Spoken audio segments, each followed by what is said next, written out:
So yeah, my name's Jack Lyons and I'm a 23-year-old plumber and a professional MMA fighter and born and bred around Frankston in Skye, so this is my home, you know, I love it.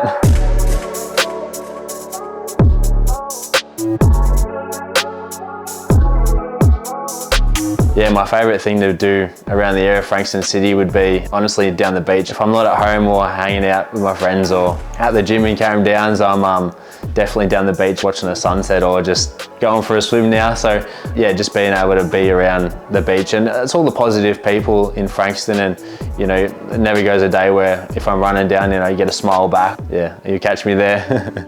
I unfortunately injured my hand late last year, like November, and I wasn't able to fight. So I thought, if I can't fight, I'm going to do a challenge, and I thought, what's next? You know, I've done a couple of marathons. I'm like, you know, I'm going to do 50 of them in a row. So January 1st started out, 50 marathons, 50 days, and came in contact with Blessing Bags, a local like-minded charity. And unfortunately, homelessness is a real issue. You know, like having to see that firsthand raise as much awareness with a big challenge. I was like, I'll, you know, hopefully bring as much awareness to it. So I was super wrapped and proud to 20,000, you know, it's a lot of money. It's going to go a very long way. Obviously a marathon in itself is bloody hard. Like, you know, I'd done a couple here and there before, and sort of the body was like, all right, this isn't too bad, 1 to 6.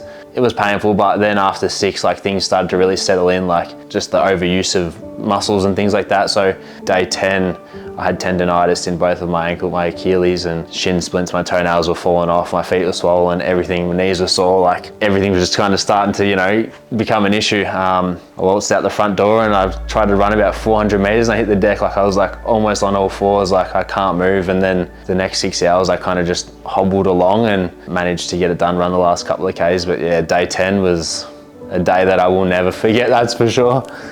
You ain't gonna believe it.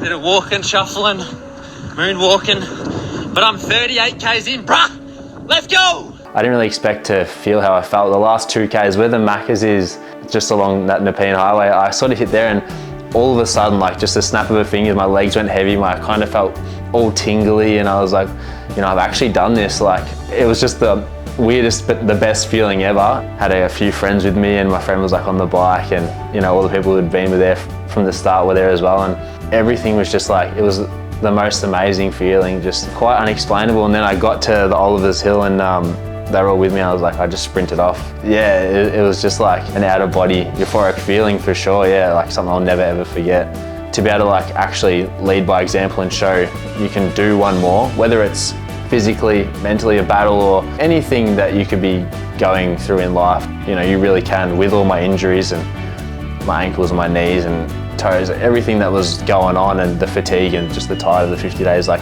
I was still able to do one more. Very lucky to be able to run in like my favorite places around the community. You know, I was able to run anywhere along the boardwalk. To be honest, that's like my go-to spot. You know, like I love being able to see the beach while running, and you know, the days where I'd be down in Frankston along the boardwalk and things like that, and I'd see a familiar face, and the next day I'd see him again. The third day they'd give me a wave, and then they'd give me a clap, and like I'd say, come for a run, you know, like that was super uplifting. The support, obviously, from the people getting out and about and meeting new people, meeting like-minded people in the area. Yeah, every single person that was involved, you know, whether it was to run, message of support, helping me in many ways possible. Definitely every single one of them didn't go unnoticed, and just the little messages of, you know, you got me up. That's, yeah, super fulfilling, as well as finishing the challenge. So yeah, shout out to everyone that supported me, and I'll be proud to support you through whatever they want to do as well. Super proud to be in Frankston. I'm super proud to be from Frankston. It has absolutely everything to offer. You got the beach there, you got all the shops, you got restaurants, you got bars, you got public transport to get there. There's every aspect covered, to be honest. And I always say that to anyone who asks, or my friends, you know, Frankston's on the right track, to be honest. Like, proud to be here, and it's the best for sure.